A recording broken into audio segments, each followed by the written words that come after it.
Even when you feel low, you can still go. Even when you feel slow, you can still go. Even when there's no hope, you can still go. I never answer to no, man, I still go. And good evening, everyone. Live, I'm Rich Mancuso on my YouTube channel. As always, this is Keep It in the Ring. Thanks for being with me and all of us here tonight. Tommy D, my great co-host and colleague, will join me in a moment. We got an hour or more.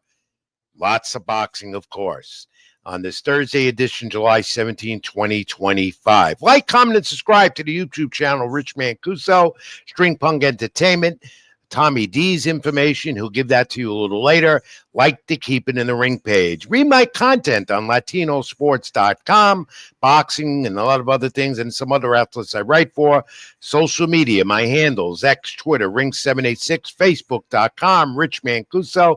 Also on Instagram, but like and comment as we go along tonight. There's plenty to talk about. We'll begin in a moment and discuss Edgar Berlanga, no longer the king of New York. The Turkey's guy beat him. We'll get and analyze that. What's next after his loss to Cherise? We'll recap it. Amanda Serrano. She in the Trilogy with Katie Taylor. We'll go over that at a sold-out Madison Square Garden. Shakur Stevenson defends his title in New York. The analyze overall the big weekend of fights in New York City that became a hotbed again this past weekend. And Manny Pacquiao, 4 years later, a Hall of Famer returning to the ring. That's coming up Saturday night, Las Vegas. We'll go analyze that. The rematch with Usyk and Daniel Dubois for the heavyweight championship. Bam Bam returns to the ring, try and unify some titles. Big fight weekend ahead. And in the WWE, we'll discuss Seth Rollins injury. What is the latest on that? Implications coming up for SummerSlam and more. AEW All In. That was a long and good show for AEW over the weekend. And we'll have the wrestling recap, some UFC news, MMA, and so forth. This is Keep It in the Ring. Let's get to it. And first of all, talk about what a weekend it was in New York City. As I just stated, boxing, the hotbed again in New York. Back-to-back shows. Began Friday night, and we'll get into this. Amanda Serrano over Katie Taylor, the Trilogy, at a sold-out Madison Square Garden in an all-female card presented by MVP Promotions. And then the next night, Louis Armstrong Stadium, right next to Citi Field in Flushing Meadow, Corona, wherever that is, you want to call in that part of New York City, the stadium was full. And that's a tennis facility turned into a boxing arena. Edgar Berlanga, who said he was going to do it and be the king of New York against, but Cherise had other ideas. And we'll talk now about that more, about that Ring 3 card in Flushing. That was a disappointment to Berlanga, but maybe it wasn't. Many said that Edgar Berlanga, as we'll talk about it and analyze it, might have been too anticipated getting in the ring and too competent with Cherise, or just didn't have it at all that night, whatever way you want to look at it. You know, next weekend, this hotbed of boxing in New York will continue. The theater at Madison Square Garden. Top Rank ESPN, Top Rank towards the end of their ESPN long-term contract. They're looking for another network deal. Rumors about Netflix being involved. Maybe Amazon Prime as well. No official word yet. But Xander Zayas will go for his first world title next Saturday night at the Garden. His first opportunity at championship at 154, the undefeated Puerto Rican sensation that Top Rank has showcased at the Garden the last 2 years. But the Edgar Berlanga loss, you question, is he still the king of New York as he claimed to be? And is he done? What's next for this Puerto Rican, Brooklyn, New York sensation who does have that foul mouth and does show the theatrics and is a showman? But when it came in the ring Saturday night in New York, he was not living up to his words. Because Berlanga was floored twice in round 4 through combinations, and it all ended in the 5th round. We do have some videos of this. I'm going to bring Tommy D in first, and we'll analyze some more. Come on in, Tommy D from TD Sports Talk, my esteemed colleague and co-host here every week at Keep It in the Ring. How are you, my friend? Have you recovered from the long weekend? I'm still recovering. It was a fun weekend of fights. I was fortunate to go to both fights. have good seats for both fights, and I covered one in the female fight. So, I'm pretty recovered and amped up, ready for this weekend. There's more fights, not in New York, but next week there will be. So, I'm Yeah, pretty pumped up. indeed. You got to agree that New York is a hotbed again for the sport. Yeah, big time. I mean, listen, 2 big cards, back-to-back days. I don't know when's the last time or if ever they've ever done I've that. never done that of this Yeah. magnitude before. No. 2 Friday and Saturday night back-to-back. And now we got another big one coming up next week, too. So Xander Zayas is Zayas, leading that card. So, where his championship opportunity comes. Tom, we got some video here, the knockout that Cerise inhibited on Berlanga, and then some more post-fight before we bring in our guest, Junior Bell from The Boxing Source, who has a great YouTube channel and a great show. We'll have him on in a moment. Why don't you roll that, Tom? Let's take a look at some of the aftermath, the knockdowns, the knockout, and the aftermath from Cerise, and we'll discuss further. okay, there you go. Come on, Mike!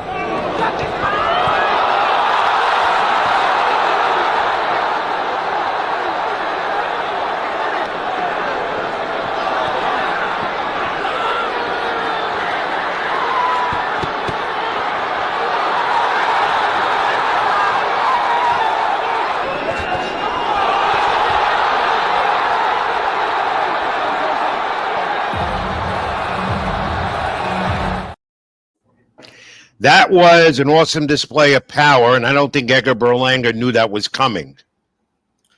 I don't think he knew it coming. I'm going to tell you something what I've told a few people, and some of them agree, but I think the moment might have been a little bit too big for him when the fight started. I didn't like his energy when walking into the ring, and he was led by Fat Joe, and they had a nice little entrance for him. But when he stepped on that apron, his facial expressions didn't look like he was ready for the moment. Maybe the moment got a little bit too big for him. I don't know. I mean, he came out starting off pretty good with the jab. I thought he looked, decent in the beginning, but when he got hit by the left hook that he did not see, it was pretty much over. He didn't have his legs after that first knockdown. Yeah, his bragging rights of being the king of New York and everything else in the division right now come to a sudden halt. But he did say afterwards, a couple of days later, he was sent to the hospital afterwards. Berlanga commented, "The journey's not over." We can put that up if you have that. That the Ring magazine posted a comment from there. It is, "The journey's not over. Time to reflect, return with clarity. The hunger and focus will be back soon. The question is, when does he return to the ring? And if so, who he gets next?" Tom, I got to feel that his championship fight opportunities, unless he has a big climb back. That division, Canelo Alvarez, first we have to see what he does with Terrence Crawford in September. And here is a comment there. In the meantime, because the Turk guy says that's Cerise's fighter, he says Canelo next year. Now we have some video of Cerise commenting about Canelo Alvarez, a fighter he admires. Let's roll that. Canelo's always been a boxing hero of mine, so even for my name to be mentioned in the same sentence as his, that's a great achievement myself. But listen, if I do get the opportunity to fight him, it won't be one of those where I try to nick it on points. I will stand in the middle with him and have it out. Listen, and whoever lands first, I suppose they get knocked out, don't they? So that's the guy now at 168. Most likely could get the winner, be the Terrence Crawford, the champion, undisputed Canelo Alvarez, as Edgar Berlanga now once again has to wait in line and possibly say, you know what, I'm going to focus, probably not for another year. I don't see him coming back for another year, and not getting as many lucrative opportunities as he had, such as this one, Tom. I don't think his career is over. Far from it. He's young enough to recover. The point here is that Edgar Berlanga may have a long time to recover to get a title opportunity. Let's face it, Tom, Edgar Berlanga has made an awful lot of money and got paid well here again on Saturday in New York. The thing here is waiting for the opportunity again. It's like starting all over again. He has to climb the ladder because there are guys that want more, and Cerise is first on the list. Don't you agree? I agree 1,000%. I think he's got to work his way back up if he wants to continue in the sport, which I feel like he does. And I think he needs to grind himself back up, maybe learn a few things or two. I think he was rushed. When you look at how Top Rank moved him I think Top Rank moved him, kind of protected him, and kind of set him up with kind of stiff guys to make him look like this big knockout puncher. But anybody that knows Edgar Berlanga from the amateurs, he came up boxing. He wasn't supposed to be this big knockout puncher. But when you're 168 pounds and built and big as him, you got to go in there and knock guys out. And I think that's what Top Rank did strategically. And then, Eddie Hearn got him to fight with Canelo. I didn't think he deserved to fight with Canelo at the time. So at the end of the day, Berlanga has done well with himself at life, right? He's made himself millions of dollars. Now the question is, does he want to continue with his professional career? Does he want to take it a little bit more seriously? Because I don't know if he really takes it as serious as some people may think. No, I don't know about that. I think he does, but he's a showman, and that's why he's got so many haters, because he talks too much. And a lot of people, a lot of fans, and a lot of people I talk to were waiting for him to lose. Well, he lost. And he lost to a fighter who got his first win at 168 and showed he can handle that weight and could give either Canelo Alvarez or Terrence Bud Crawford a good fight. You can't underestimate Shariz, and the Turk guy had said that. Mm-hmm. No, he did. By the way, our guest is here if you want to let him. All right, let's bring in a great friend and colleague as well. He has a great broadcast on YouTube called The Boxing Source, so tune him in. We give everyone an opportunity here at Keep It in the Ring to give themselves a plug because they are like us, Tom, boxing. That's their thing. They keep it in the ring with us. Let's bring her in. Junior Bell from The Boxing Source, straight from Washington, D.C. Hey, I love the background too, Junior. How you doing, my friend? Keep it in the ring. Thanks for being with me and Tom tonight. Yeah, what's going on, Rich? What's going on? We're here keeping it in the ring here for this evening. So thankful to be on here this week. Of course, we had that busy weekend last week. Oh, yeah. Have you recovered from it? I don't know if I have. I'm still waiting for my cell phone to, get coverage back. I'm still. I know that was a big mistake. In fact, I didn't stay because I couldn't work. We had no cell phone signals in the Louis Armstrong Arena. So boo to the Turk guy. How can a major promotion like this black out the media? There was no service. We couldn't do our work until you got up to the workroom. I got disgusted, left, and watched them in a more comfortable place. Guys, I've been to a ton of these fights over the years, so I didn't miss much. But that was a bad thing. The positive thing was, and we're going to go over the rest of the fights on this card. It was a good show. You got to hand it to them. Combination of the promoters again, Eddie Hearn, Matchroom, Oscar De La Hoya, who kept his mouth going as always, and Edgar Berlanga. Now we just talked about Berlanga, Junior. What are your thoughts? What do you think's next for him after this loss? He still, is a name of sorts within the super middleweight division, and that he's had like some type of as they say grudge matches. There in wrestling, there of course, as you talk wrestling, but there's still a multitude of possible matchups that are out there for him. I'm looking to see what's going to happen this Saturday night over at the Star in Frisco, Texas, as you do have a super middleweight bout there that's involving Diego Pacheco. And I have stated for at least a year and a half that I wanted to see Diego Pacheco versus Edgar Berlanga. I wanted to see that before Berlanga had that opportunity to fight. Yeah, there have been a lot of talk about that in the last few months, including after Pacheco's latest win. We're going to get to Pacheco's fight in a moment as well. That's this weekend, PBC, Amazon Prime. What about Plant? There's been talk about Berlanga Plant down the line as well, which would be a viable opponent. Regardless, guys, as we were talking just moments ago, Berlanga is going to have to work his way back. He has no championship in the game. Oscar De La Hoya threw that up to his face, and until he gets one, he can't be taken seriously. No, and listen. On top of that, I don't know if I mentioned this as well, but Berlanga has kind of burned some bridges. Top Rank got rid of him, so I don't think Top Rank is going to have anything to do with him.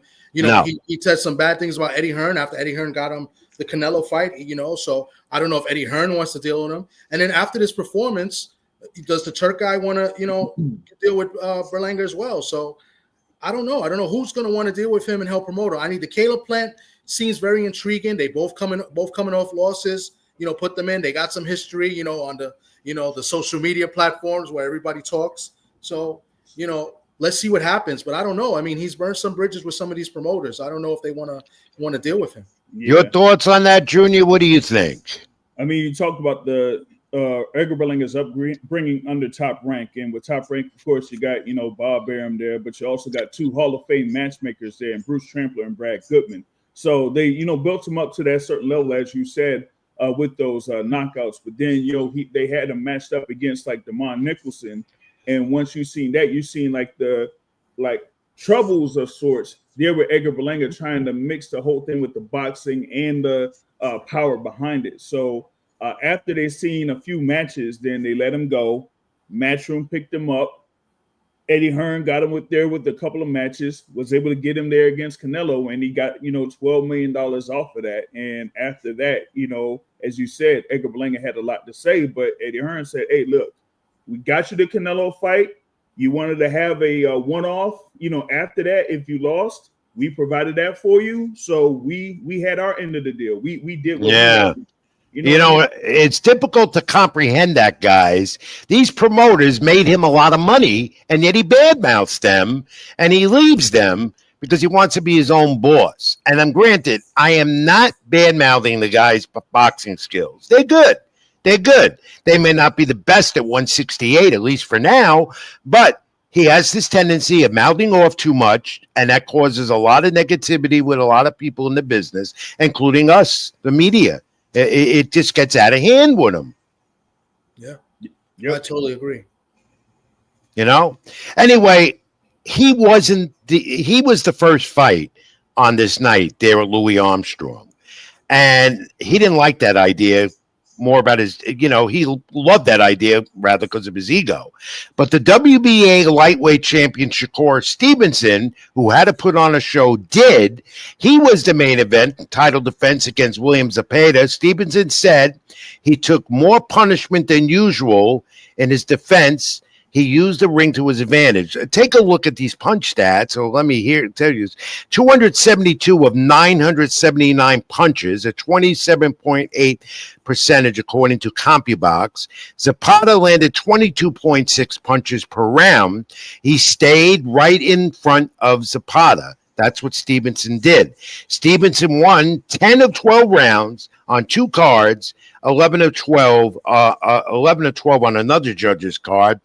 Tom, do you have any video on that at all, or are we just going to go right to analying both of us, well, three of us? I got one little clip here. We can. All right, let's play that, then we'll comment more. Let's see if this is it here. Forgive me if I mess it up. I think this is it.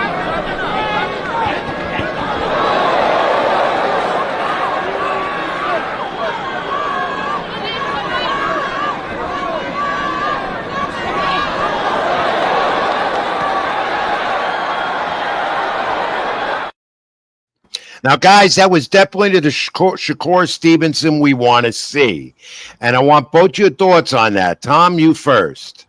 Well, I think the Shakur Stevenson we want to see, I don't think I want to see that all the time. I think Shakur did that to prove a point and to prove that, because of all this running, that he's not a runner, that he can fight toe-to-toe. And I think he did what he did because he can. I think he felt that Zepeda couldn't hurt him. And I felt like he could, outmuscle him, and that's pretty much what he did. Made one mistake, I believe, in the third round. He got caught off guard, stunned a little bit. Didn't really ahead of it. Got his attention, but other than that, I thought he was brilliant of the night. He showed his great reflexes. I always thought him and Canelo had the greatest upper body movement as far as defensively in the game. Canelo's a little bit older now, but I thought Shakur always showed that in the past. Didn't really show his footwork. I think he was trying to prove a point to the Turk guy and to the fans. And, he got criticized after that for that, saying if he fights Tank like that, he'll get killed. I just don't believe that. Yeah, we'll talk about that with Tank Davis, who's in legal trouble again. His rematch with Lamont Roach looks like it's going to be pushed back in August. Everything, he's out. I don't know if he's back in the gym. I think, Junior, you would know more about that because Javante real well. What are your thoughts? Let's put this up because there's a lot of talk now that these two want to fight each other and unify Shakur and Gervonta Davis. Tom, put that image up because this was a big topic after Shakur Stevenson win. Junior, you know Gervonta real well. Does he stay out of legal trouble? What's the latest on his situation? And is there any real possibility that a fight like this can be made? I'm not sure. I'm kind of familiar with Tank Davis, but more familiar with his coaches there. Coach, of course, Calvin Ford and Coach Kenny Ellis. They're out of Upton Gym in Baltimore. And of course, people were looking forward to seeing if he was going to fight Lamont Roach Jr. again on August 16th. And it looked like it was going to be at T-Mobile Arena. But, as of like recently, it just doesn't seem like that's going to be the case. Yes, they did talk about the whole legal thing with Tank Davis over in the Miami area, as far as domestic dispute there. So it's kind of, making it to the point where we're not sure if Tank Davis is going to be fighting Lamont Roach at all. And I said this a while back. I said, if we don't have something for August 16th between Tank Davis and Lamont Roach, then we likely won't see that fight. So that means so the talk of him and Shakur, we could just forget about it for the moment, or maybe even longer. Yeah, because he seems to be always in some type of legal trouble. And then bear in mind, guys, again, after his last fight, Gervonta said he thinks he's going to get out of boxing completely by the end of next year. I don't know how valid that could be coming from him, but the legal trouble always seems to follow him. I mean, even after that press conference of, the first fight with Lamont Roach, he said he thought that he would have, been done with it after this year. But then after that fight, he's like, oh, I got 4 or, 3 or 4 more fights. But now with this whole thing with the domestic thing, then I'm not sure what's going on. And a lot of people that, may be around or close to the parties involved with Tank Davis, they don't know what's, happening with him at this point. That great observation, Junior. Thank you, Junior Bell from the Boxing Source. Great show on YouTube, by the way. Like, comment, subscribe to his channel as well as mine. Keep it in the ring with Rich Mancuso. We do it all. We work together in this business. And so with Tommy D as well with TD Sports Talk. Guys, before we get off Shakur, one more question. What would be next for the champion Shakur Stevenson? What do you think, Tom? You first. I mean, with Shakur's ego, I think he's looking for the big fights. I personally think he should try to unify. I assume that he's going to look for a big fight. He may move up. There's talks of him and Conor Benn because they had that little interview with that guy Ariel. Pretty awkward interview, if you ask me. And Shakur, maybe he said that he'll move up 2 weight classes to fight Conor Benn, which it sounds a little bit crazy to me. It's awkward to me. In his division that he can fight, and he could even move up to 140 and fight guys too. What about it's ego, and he doesn't want to fight his so-called friends as well. He's avoiding certain guys like Keyshawn Davis. I think he has a good relationship with Hitchens as well. So I really don't know what's up with Shakur. I think the fight we want to see Shakur is against Tank, but I don't think Tank is there mentally. Yeah, we've got, that is something that could happen maybe next year. We'll see. But Junior, your thoughts. What do you think's next for Shakur? Yeah, the whole situation with the lightweight division right now, makes it to where, we would have thought there would have been a unification with Shakur and Tank Davis because you have the WBO title vacant. You have the IBF with Ray Murataya just getting the title, so they ain't going to put him in there against Shakur Stevenson. So for the lightweight division, the only one I could see is maybe Andy Cruz, who's rated at number 1 in the WBC. Undefeated Cuban, who has tremendous power. He's made an impression. Yeah, definitely. Some might, revisit the whole thing with Floyd Schofield, but I don't think that's going to happen given what Floyd Schofield Jr. and Sr. did leading into what could have happened. Right. So then I put back in there. Yeah, but well, you know what? There's a lot of more opportunity ahead for Shakur Stevenson. Fans want to see that fight with Gervonta, but most of all, you want to unify these titles in the division, which we all know as boxing guys, the most difficult thing to achieve is unifying a title. It's as hard as trying to get to kiss the Pope's ring. That's how I always look at it. I think, let me add something with Shakur. I think I think he's being a little bit strategic as well, because you got a young, hungry lion who I believe is probably the only guy that can beat Shakur, and the only guy that can beat this guy is probably Shakur and Abdullah Mason. I think those two, the only person that could beat each other, one of them is each other. I think that's a hard match. I think Shakur can beat anybody in 135. Muratalla, Andy Cruz, even Keyshawn. I think he outpoints him. But yeah, and then again, he could go to 140 where it even gets tougher. And if he wants to go to 147, I don't know if he'd want to do that, the weight, the whole bit. But it remains to be seen. And on that card again, it was a great card, by the way. And thanks for your comments, everyone. Keep commenting as we'll get you in there, including a lot of Tommy D's friends and a lot of Junior Bell's friends commenting on the program tonight. Thank you. Like, comment, and subscribe to my channel, Keep It in the Ring, YouTube, Junior Bell's channel, The Boxing Source, Tommy D, a TD Sports Dog. Subriel Mateus, who I always love that of Puerto Rico, a controversial majority decision. 114, 114, 115, 113 twice. Takes one of the welterweight titles off Albert Puello. The CompuBox, both separated by 4 fewer landed punches, 6 of the 12 rounds. Puello, 17 more jabs, 5 more power punches. Mateus had the edge, 101-39 in the edge of body punches landed. The call now, possibly, is the Turk guy who said in the ring afterwards, the young prospect star Dalton Smith. What's next for Mateus, former champion at 140, looking to get he's got a lot of opportunity now with Dalton Smith going to be gunning for him. Guys, your comment. And what did you think of the decision? I'm interested to know how you scored it. Junior, you go ahead first. I don't think people are like what I got to say.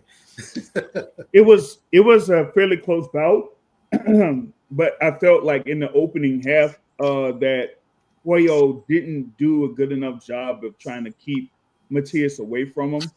And I thought Mateus was doing some good work, particularly on the inside, going to the body. I didn't see much from Puello until like the back half of the fight, like rounds 8 and 9, where he kind of did a little bit better on the inside, but also, fought well from a distance, which is what I expected Puello to do there from the beginning. And once it went through the full 12 rounds, I was thinking, I don't know, maybe Puello would get another split decision, because I call him the split decision king, because he has split decision wins over just about everybody that he's been in the key fight against. But for Mateus to, pull off the win, that was, good for him. He's now a 2-time champion there at 140 pounds. And I had it 115, 113 for Mateus. That's how I had it.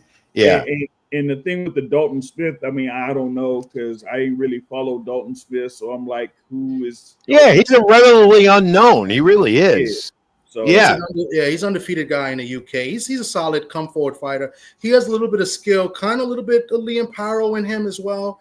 It should be a tough fight. I think Mateus has to, he's got to move a little bit more. I was rooting for the Puerto Rican. As you guys know, I always root for the Puerto Rican, but I had Puello winning that fight. I thought Puello won the fight. I scored it from watching it in live in the front row. Maybe I got to watch it again. I'm going to point out something. I don't know if you guys notice this as well. I don't like what these promotions are doing with the rings and the corners, and they're obstructing the view with the long. Yeah, it's all. You can't see the work. You can't. See the body work. It's all about the money to them, and they got to show that. They don't care about us or the fans. It's about them making the money. It was absolutely stupid. Why would you have an overhead camera and then have on the same side a guy that's sitting there right behind the blue corner? So you got an overhead camera and you have a cameraman right there. Like, I know. It's what the streaming networks, in this case, pay-per-view on the Zone, also the way they want to set it up and do it. And it's all about the money. We know that, guys. This is not the era that I grew up with and covered, that I've been doing this for 43 years. This is not it. We're in a different era, so we're going to see things differently, and we have no other reason but to accept it. We have to accept what's going on, whether we like it or not. Is it good for the sport? It's not good for us. That's for sure. And I'm sure most fans will agree with us, but they're just going to keep improvising their way more and more, and they don't give a damn about us. It's terrible. It's terrible because Yeah, it looks on TV. You see everything because the camera's there and you see everything on the TV. But if I pay good money to get a good seat and to watch the fight, why is my vision being obstructed by something extra that doesn't need to be there? Like you should be able to see through the ropes. Why are you covering it? You know what I'm saying? And you can't see if you're working in a corner. If the guys are working in a corner, you can't see that work. I got to go up and look at the screen. Like I paid money to see the fight live. Right. And by the way, Tom is one of those guys who pays money to do it because he doesn't always get accepted and credentialed. So he backs himself up because he loves boxing and he buys a ticket. So he would know and feel it more than you and I, Junior. I got to correct you a little bit. Even if I get credentials, I support the event and I buy a ticket. And there you go. That's well, that's something I would never do. I got to give you credit, Tom, for doing that. I would never. I don't do that. And to have that bad view, especially if you're a photographer and they say, "Hey, you got this spot over here that you can sit and you can take pictures with," and then all of a sudden you see that overhead camera and then a cameraman right there, and you're in the blue corner, and I'm like, "Oh no!" Oh yeah. No, it's good points, guys, because because I think fans would agree with us, especially you guys more. Because for me, like I said, I've seen I don't know how many fights during my career, and I've seen this change. I've seen it. I've seen this transition and how it's gone from great to the worst. And so, I understand where you're coming from. Anyway, let's move on because the other fight there was David Morello for his loss to David Benitez. Gets the win, Aman Kataya, and Morel to split decision win. Controversial, 96-93, 95-94 twice. Kataya knocked Morel down twice in the fifth round. Some say it was a bad decision. I'm going to get both of your thoughts on that. A Christmas gift early, says his promoter, Camille Estefan. Tom, do we have any video on that at all? We do. I got to find it right here. He only got knocked down once. Once. My bad again. I thought it was twice. I got the right. Let's take a look. I was going to say something before I play it? Yeah. Okay. Sorry. Let me play it. No.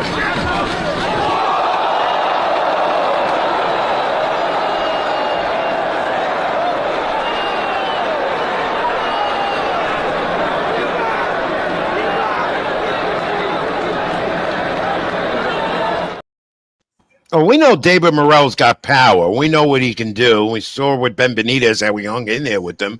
Also, that great power puncher. What did you think of the decision? Tom, you go first. I thought I'm not going to say robbery. I thought it was a close fight, but I thought Morel lost the fight. I had it 5-5 and a knockdown being a difference. I had Morel losing. I think Morel, has nobody to blame but himself. I mean, he got the win, but I think he plays too much with his food. I really do. I think he was playing around too much. It looked like he wasn't listening to anything Ronnie Shields was telling him.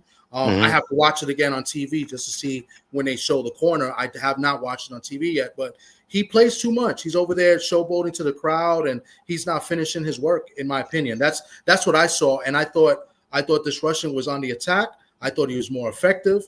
I thought he was strong. And it was just a tough matchup for Morel, and I guess Morel thought it was going to be easier than what he thought, and therefore, he lucked away with the decision. But I had Morel losing this fight. Your thoughts, Junior? I had it 7-3, David Morel Jr. Actually, I didn't see much from Kataev early in that fight, and I thought it was more about Morel, what he wasn't doing during the course of the fight. But you see, like a lot of habits there from David Morel Jr. that are from the past few fights that he has to be able to get away from.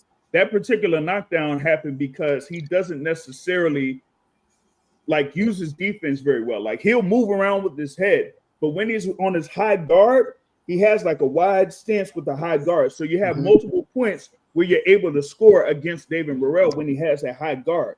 And here, when you see that knockdown, he was basically backing up, but he had one of his hands up. So you can see that with Kataev was able to land, that he got him while he was trying to get his hand. Yeah, we saw that. After that particular knockdown, you've seen David Morel Jr. start using jab more and just be more disciplined with the jab and more consistent with the jab. Once he did that, you really didn't see much from Kataev, from round 6 on. So I felt like it was 7-3 for David Morel Jr. But yes, he definitely does have to improve from a defensive standpoint. And yes, I know Some may say it's a little bit biased because I do have conversations with Coach Ronnie Shields, the head trainer there for David Morrell Jr. But as Tommy said, it seems like there's a little bit that isn't quite registering between Coach Ronnie and David Morrell Jr. And by the way, Junior, I'm going to defend you. You're far from being biased. That's for sure. I thought Morrell won it. I thought it was close. What's next for him, guys? What do you think at 168 now? Well, it's not at 168. This is at 175. Oh, 175. My bad again. I'm thinking 168 because I'm still on the Berlanga fight. But 175. That's what it's about. But you might have a thing there because a lot of people feel like Morrell shouldn't be at 175 at this point. He's had, just about 12. You think he has a problem handling that weight? Do you think so? It's more about him handling the opponents that he's going up against at that weight. With David Benavidez, both of them coming from 168. But when you're seeing like when he fought Radovijay Kalajic and, here with the Imam Katayev, that there are guys that could really have some pop behind their punch. So if you're going up against maybe guys like Artur Beterbiev or even like Dimitri Bivol or, other fighters there at 175, how is David Morrell going to adjust to those power punches at 175? Good point. Good points, Junior. In his defense right now. Yeah. Junior, how long before we move on here, because we have so much more to talk about. That's Junior Bell, Boxing Source, YouTube. How long you been covering the sport now? It's been, this what I would say about 13 years.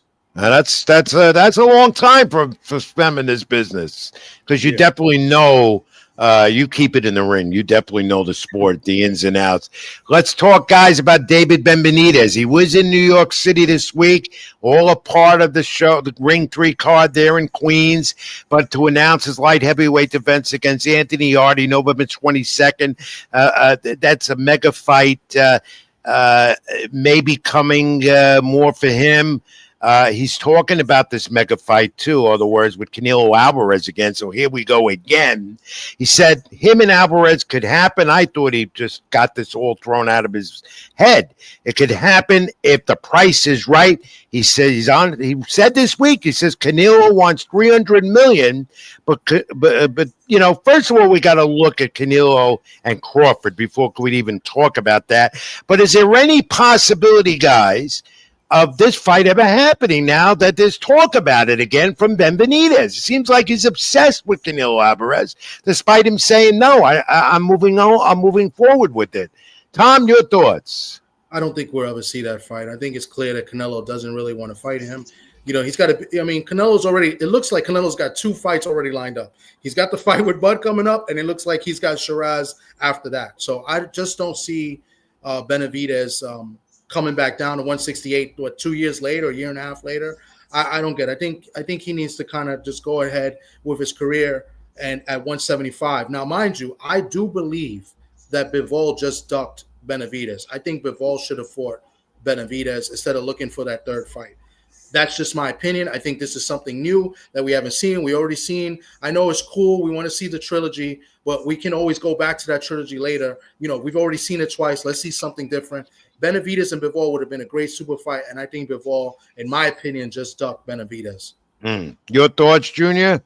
Oh, real quick, shout out to K_ for that assessment of David Morrell Jr. there. And yeah, he does have to, adjust that whole thing with the defense because he just resets from offense to defense. He doesn't really have a good transition from offense to defense on that front. Now, as far as this thing here with Canelo Alvarez, or as I say, Santos Saul Alvarez Barragan and David Benavidez there, that topic should be, past it at this point. That fight's not going to happen.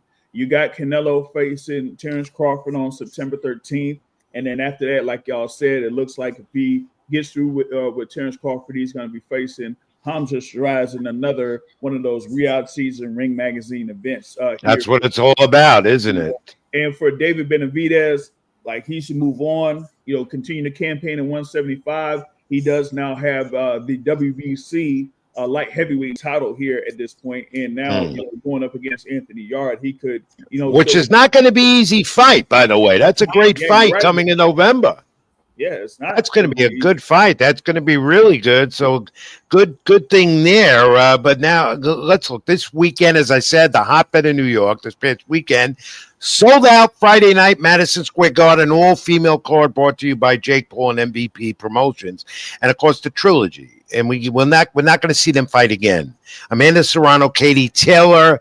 It ends a fight that sold out, 19,721 in the Garden, a $2 million gate, 4.2 million on Netflix. That's what they say, the official word viewership. Of course, Serrano now she didn't have one win in the Trilogy. She cannot solve Taylor's defense, and 95-95, 97-93, 97-93 reflected there in the scoring. Of course, Taylor defending the unified junior welterweight championships. And this was a Trilogy that was anticipated. This will no longer be Taylor Serrano as they move on.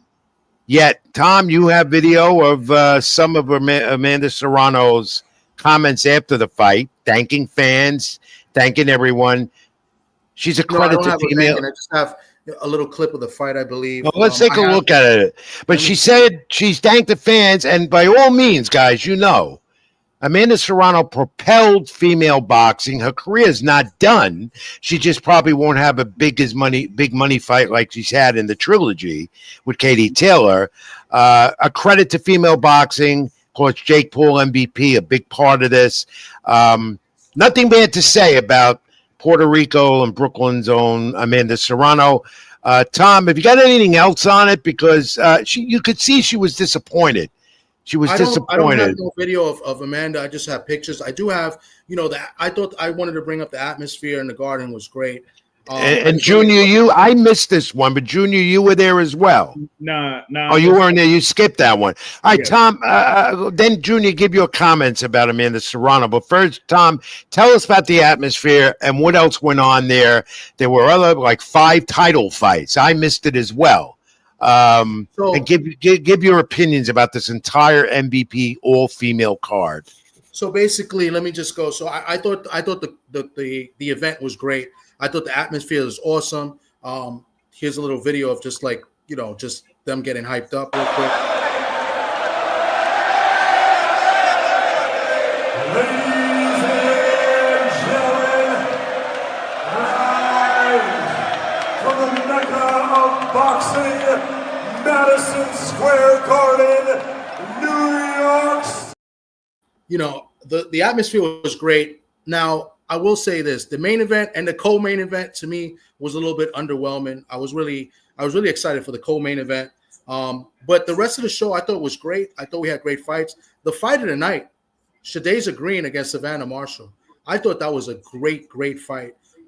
They both hurt each other in the fight. They both went for it in the late rounds, championship rounds. I mean, that was a great fight. It should be candidate for fight of the year. I know it won't be, but I was really amped up for that fight. I thought that was a great fight. Shadaza Green won the fight. Here's a And finally, Judge Martha Tremblay sees the contest 96-93, declaring your winner. And now the unified IBF, WBO, and Ring Magazine Super Middleweight Champion of the World, Shadaza Green!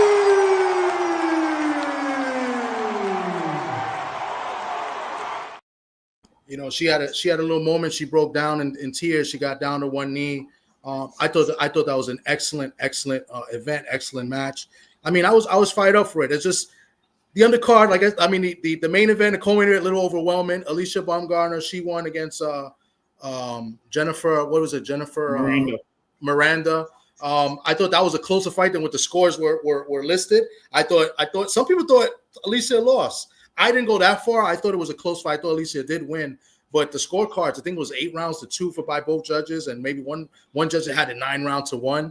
And then the main event, I think I mentioned it last week.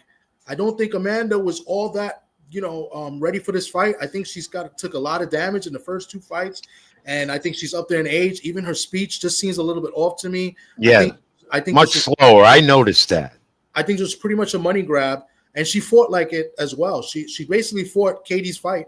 She tried to outbox the boxer, and she didn't take much damage in the fight. She collects her pay. I thought the decision was fair, and hopefully they move on. Maybe Amanda takes an easy fight, retires, or maybe she retires and just goes and promotes the two fighters that she has. Junior, what do you think's next for Amanda Serrano? She's done so much for the sport with the females. She propelled the female division. She propelled female boxing. She got me into it because I was never an advocate of female boxing. Everyone knows that. What do you think is next for her? Her career is not over. She's not going to make the big money fights that she did, especially with the 3 with Katie Taylor. What are your thoughts? Yeah, I don't know if her career is over, but as y'all said, she's not going to get the amount of money that she's got for her fights against Katie Taylor. Those were like record-breaking purses there for both fighters. And here in this third encounter at Madison Square Garden, you're not going to get that type of, like I said, hype behind the fight like that and that type of atmosphere, as we said there. And, for me, I felt like for Amanda, like it seemed like she was very tentative in this, and maybe it was because of those first 2 fights, particularly the second fight where it had a couple of head clashes that caused that cut. So a lot of times when you're seeing Amanda, she was like approaching, but she was throwing punches where she was well out of range. And when I saw that live, and I'm watching it live on Netflix, and I'm like, what is she doing? Like she's just throwing, just the throwaway punches. And well, I guess in one of those judges' scorecards, it made for him to score rounds in Amanda Serrano's favor, but Katie Taylor for me had the more effective counter punching or the more effective punching overall, and that's what got her the win in that particular encounter. Well, we may never see a trilogy in female boxing ever again. Yeah. And I think these 3 displayed a great character and gave fans overall 3 good fights in the female division. Congratulations to both of them, guys. Let's move on. 1 second, can I correct you on that? I think there's an opportunity for a trilogy. Okay. I think Katie Taylor and Chantel Cameron. I think they should do a third Well, fight. you know what? Tom would know that better than me because he's on that female boxing trail more than I am. So that's a good point for Tommy D. Chantel is an interim WBC champion, and she does have 1 win over Katie Taylor. So I would say that, I think that would be next for Katie Taylor. Possible. Left for Katie Taylor. Well, it's great that we're talking about female boxing. And again, I reiterate, it's all due to Amanda Serrano. We can't disagree about that. Big weekend, more of boxing coming up, and then August will have a little lull before we get into the fall. And tell you guys that I keep saying it and writing about it, we don't get this type of action in the summer. It's usually a dull period in the sport. But we got another one this weekend. Amazon Prime pay-per-view, payperview.com. It's the return of the Hall of Famer. This is never done before. 8th division champion Manny Pacquiao continues to say at 46 years of age that he wants to make people happy. That's why he's doing this. Though my sources tell me he's doing it because he needs the money. He's doing a lot of money in the Philippines, given to his people, and also running again for the presidency that he failed to get. Mario Barrios is the task, 16 years younger than Pacquiao. We haven't seen Pacquiao in 4 years at 46 years of age. We don't know what to make of this except the fact you're not going to see the same Manny Pacquiao we saw win 8 division titles. Last against Ugas, he looked horrible. That's why he pulled away and said no more. But now we got Manny Pacquiao again. Are we surprised he came out of retirement to do this? Your thoughts, guys, on this fight coming up Saturday night? 46 years old. Like y'all said, 4 years removed from his bout against Dennis Ugas for, at the time, the WBA welterweight title. And now he's going up against Mario Barrios. And this was something that was brought up actually from last year. Some people had, rumblings that it could happen from last year. But to actually go forward with it, for me is like absolutely crazy. And he's in the Hall of Fame. Yeah, he is the 2025 International Boxing Hall of Fame inductee. That happened last month. Yeah. over Minnesota, New York. You know what I mean? Unprecedented. That's never happened before. Yeah, never happened I before. mean, I don't know. But I don't know what he's thinking here. Many are saying that he has a chance to beat the younger Barrios. There is a reach advantage as well here. I don't see it, and I don't see Manny Pacquiao going the distance here. Basically, my opinion here, and Tom, your thoughts as well. Pacquiao is going to get knocked out. Just doesn't have to. He's not. It's going to show at 46 years of age. You're not 23, 25 no more. You know, I don't think it's going to be like a clean knockout, but it could remind people of years ago when Manny Pacquiao fought Oscar De La Hoya. I knew he was going to say over De La Hoya there, so you could see that here on Saturday. You could, but you know, it's been shown at 46 years of age, with the exception maybe of a George Foreman, he could have fought till he was 70, the late Hall of Famer George Foreman, the heavyweight champ. When you get to a certain age, you just don't have the reflexes and the skills you once had. Add to the fact that Manny Pacquiao has not been in the ring in 4 years. And though he says he's making the fans happy, he's had a legacy. He's doing it for the money. What else can he accomplish? No one's going to achieve 8 division titles ever again and become a champion again if he does defeat Barrett. I don't think it's going to happen anyway. Yeah, I agree with both of you guys. I think this is a money grab, and you know who's to blame for this? All these people doing these comeback, of course, there's money. There's exhibition fights, people coming back and say, you know what? And which Manny has done exhibition fights as well, and has not looked good in them. No, he hasn't. That was a good point. You know, guys, I should come out of retirement of my very brief boxing career, where I got knocked out 4 times as an amateur. I should come out of retirement. Look at the money that's out there. It's ridiculous. Junior, go ahead, Junior. Hold on. I have a message for Bruce Gaff. Let me tell you something, Bruce. You got to understand something, okay? I did this as a favor for Jake Paul. You know, I had all the money. You know, I had all the businesses, okay? I had the whole thing with the cannabis. Not the rapper cannabis, but actual cannabis. Okay, and there's a good point too. But Mike Tyson was already in the hall. You see that comment? That's a good point. I did great Bruce Gas boxing. Appreciate that. Good point. Sorry to cut you off, Roger, but you're ready for something else besides analyzing boxing. I think you really are. All right. So Pacquiao Barrios PBC card, MGM Grand Las Vegas Saturday night, Amazon Prime Video, and I'm glad it's on Prime because I could hear my great buddy Moro calling the action, and Mamma Mia call for sure, and also pay-per-view.com. But we got Tszyu and Fundora, the rematch. Looking forward to this after last year. Tszyu, unfinished business, he says. Remember the bloodbath last year, guys? WBC junior title here at 154. His first loss of his career, Tszyu, cut in that second round. That did it. Today, at the final presser, he said he was asked, Tszyu, why didn't your corner stop it? Because it was, Tszyu felt he could have won this fight. And he says unfinished business. He also says he's got undecided, or it's undetermined. And we know this, Tom. We've had him on the program. They talked to Tszyu and Keith Thurman.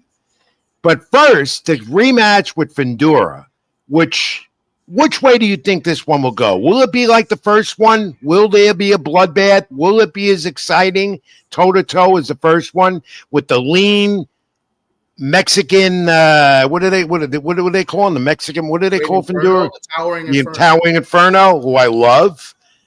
Guys, your thoughts on this fight. Tom, you go first. I think barring any, that was a freak accident.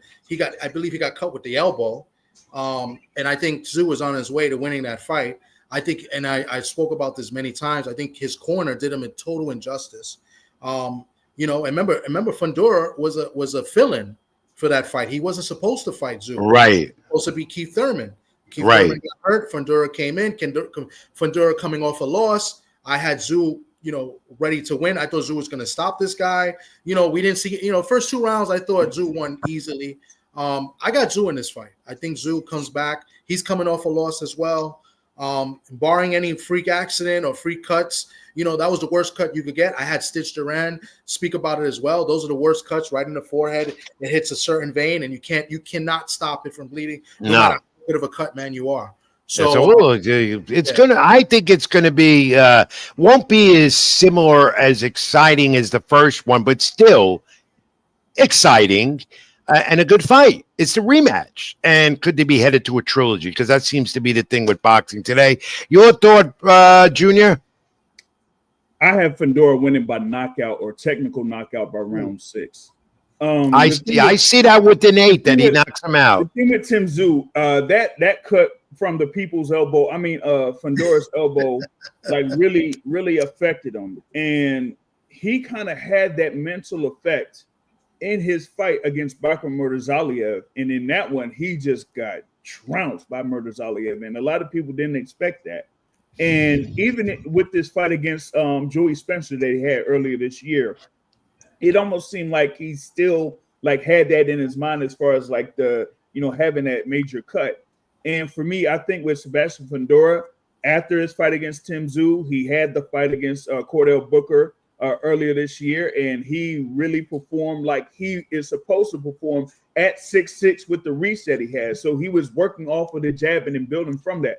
I'm seeing more from that out of Sebastian Fundora in his fight against Tim Tszyu in this rematch, and Tim Tszyu might not have an answer at all. That's a great point. And, Fundora is tough to beat. It's tough to get him because of that lanky height, that reach, the whole bit. So I agree. Tom, briefly, your thoughts on this fight? I think you're 1,000% correct, but sometimes Fundora – now, the last fight, he did show more discipline, but the thing with Fundora for me is that, he does show he jabs and he uses that long reach, but in the second half of fights, he goes away from it. He usually goes away from it, and that's why – I thought Tszyu would beat him the first time, but he was more disciplined in that fight, and it was easier for him because Tszyu couldn't see, and he was more disciplined in the Booker fight. But before that, Fundora in the second half of fights, he would go away from that. He would go away from, his advantages that he has in fighting tall. So let's just see. I'm picking Tszyu. I think this is a must win for Tszyu as well. So I see what you're saying, and you're absolutely right. If he does go with that game plan, he's disciplined throughout. He's going to beat Tszyu pretty easily. Also, guys, remember that Xander Zayas was supposed to be the opponent here for Fundora before boxing politics interfered. And that belt was it the WBO or IBF was taken? WBO. And so they're fighting for something else. Regardless, we're going to see a good fight Saturday night on the card, the MGM Grand in Vegas again, pay-per-view.com, Amazon Prime pay-per-view. Oh, God, there's so many fights this weekend on pay-per-view. How can you afford all this? Isaac Cruz, and the Turk guy has said pay-per-view boxing's done. Yeah, the numbers are down, and numbers are really down, and he said that's it. You're going to stream the fights, get them on there, and that's it. I love that because there were just too many, and the numbers are down. It's not worth it with pay-per-view. Isaac Cruz, the former champ, 140, Angel Fierro. They don't like each other. And Brandon Figueroa against Joet Gonzalez, Gary Russell Jr. Against Hugo Castaneda. 2 other fights on the card, including the Manny Pacquiao protege, Mark Maxeo. So it is a good card Saturday night, and we have our choice. We're going to talk about another one early in the day. Interesting here, guys, briefly, as we're hoping to top of the hour, more to do. Isaac Cruz, he's been looking to get the title back. And this with Fierro should be a slugfest. Do you agree? I got it as another classic fight. I was there to see that fight February 1st at T-Mobile Arena, in the first fight with Cruz and Fierro. I thought it was a great display from both fighters there on that one, and Isaac Cruz ended up getting the win there on that. And now here in this rematch, I see more of the same. I think it's going to be really close, and you're gonna see more from Isaac Cruz, because at least in that fight, that first fight, I was kind of surprised with how Isaac Cruz was like actually boxing there in a few spots against Angel Fierro. So I'm going to see. Right, it's the rematch. I failed to mention they fought once before, so they know each other. So to make it even better. Yeah. Tom, your thoughts briefly on that fight. I agree. I think this is going to be another great fight. I thought Isak Cruz lost that first fight, and it was kind of a gift. Did he get the win, or was it a draw? I thought. No, Isak Cruz got the win. Yeah, he got the win, and it was a controversial win as well. Yeah, but it was a close fight. Yeah, I wouldn't say robbery. It was a close fight. I thought he lost. But yeah, they don't like each other. The press conference, I believe, was today or earlier today. They got in each other's faces, and Fiora was laughing at him. Listen, this card is a great card. They got like 10 to 12 fights on this I know. It's like I say, and we got another card to talk about earlier. We'll get to that in a moment. Like I've been saying, guys, it is just too much all at once. And you want to promote this sport the right way. You want to bring in new fans that boxing desperately needs. And yet, even the purists and the fans that love the sport like us, we can't watch 2-3 shows at the same time because we want to focus on a main event fighter, a sub-main, whatever, and we can't do it. And you can't watch 3 shows live at the same time, and they continually do this, and they're just saturating it too much, and that's because there's too much streaming, too much money. They're all against each other instead of being unified together, and that's killing the sport. It's bad when you had, even from last weekend, you did have a card on Friday and then the ring card on Saturday, but you also had a Pro Box card on Saturday. And I'm like, come on, like, what are we doing here? And so too much. Same thing coming up, this weekend, and in some cases the same thing the following weekend. There's going to be more fight cards. It's going to be on the team. Yeah. You know what, guys? And I get the argument when I ask boxing people, some of the promoters, some of the smaller promoters, and even some that work with the big promotions. And I said, I cover all sports, especially the baseball and the whatever. I'm all over the place. But more so with baseball and even the NFL. And they always bring up this. The NFL plays once a week. Everybody's playing at the same time. This is not the NFL. This is not MLB. This is boxing. And boxing is not meant to be played every day, but boxing needs more unity where the competition is as much so we can catch these fights at the, not all at the same time. And we're not getting that, and it's killing the sport. Well, I was going to bring up, somebody in the chat brought it up, but I was going to bring it up too. I was going to bring back the Tuesday night fights. Right? Yeah, somebody in the chat brought up, or 2 people. We're on network TV. The networks don't want it. Yeah, Pro Box was doing fights on the weekdays. On Wednesday. And then they moved it to Saturdays. I'm like, come on. They won't do it. You know why they won't do it? And I'm going to leave it on this before we move on. They won't do it because they're competing with other sports at the same time. They won't do that. And if you're going to do that, you can't stream it. You got to put it on the networks, and the networks don't want boxing no more. That's why they won't do it. That's what I'm getting the perspective of on all of this. But hey, maybe we should run a network and do our own fights, guys. Maybe I don't understand, because what was it, USA? They used to have the Tuesday night fights. Tuesday night fights. I grew up with that, and I worked those fights many times. They need to do that. Pick another day. No, they're not going to. They're not going to, because the networks, Tom, again, they don't want it. They've been pitched. They don't want it. I don't understand the networks. Boxing to them is the lowest sport on the totem pole. Yeah. Auto racing gets better ratings than boxing on network television, and that's sad. But because I grew up, when I mentioned Pro Box isn't on the network. They carry everything on themselves. So it's streamed on YouTube. So if it's streamed on YouTube, why would you put it on a Saturday where the other networks have something? I agree. But that's why you need a national boxing commission. Somebody's got to unify this stuff, because this shit's just too much. All right. Let's look at 2 more and then move on. Junior Bell, Boxing Source, Tommy D, my co-host colleague, TD Sports Talk, Dubois and Usyk on the Zone, 2 p.m. Eastern Saturday, or 1 p.m. That begins the whole day. The rematch, undisputed heavyweight championship. Usyk undefeated, 23-0, 14 knockouts. Many say top pound per pound in the sport. Dubois, the IBF champion, wanted this fight again. Usyk won the first, the 9th round TKO, but Dubois landed the low blow, and then that got all the controversy. Usyk had the time to recover. Dubois still says it was a legal punch, despite what they said.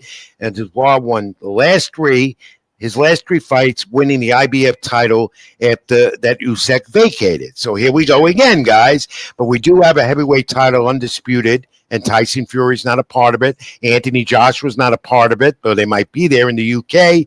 What do you think this time? Is it Usyk, or is it going to be Dubois? Daniel Dubois, who I admire. I like him a lot, but I think Usyk wins it. Who you got, Junior? Hey, let's go. I'm ready. Let's go. Let's go. This is too much. Yeah. It's just something with Daniel Dubois. It's just like someone that like explained it as far as like Daniel Dubois, but I'm not gonna say it on here. It's not good to say. But with that being said, right? Dubois has all the confidence in the world with his 3 wins over Jarrell Miller, Philip Hrgovic, and Anthony Joshua. So his confidence is through the roof. He's there at Wembley Stadium once again, and they had the great atmosphere last September. And they're going to get a lot. They're talking upwards of 80,000 people Saturday. 80,000 people. So Dubois has been through that experience before. So it's not like any pressure to him, but that kind of goes back to my previous comment about Daniel Dubois. All right, so your pick, Junior. Your pick. I picked though. Hate to say this, but I'm going to lean towards Alexander Usyk still. I think. And I believe Usyk will win it. It's not going to be on points. I think he's going to win it, and it's going to be. There's no question. I think he's going to TKO him. That's what I think. Again? Yeah. And again, I like to say within 8, it might go a little longer, but he wins it. Tom, briefly, your pick on that? Well, first off, let me just bring up the fact, and I'll play a little clip real quick. The first fight was a little bit controversial. Usyk hit him in a good body shot. Right, that was the controversial thing. Yeah. Let me show you a little thing on that. Listen, you know what it is, yeah? Because when you take punch body, it's different. It's different.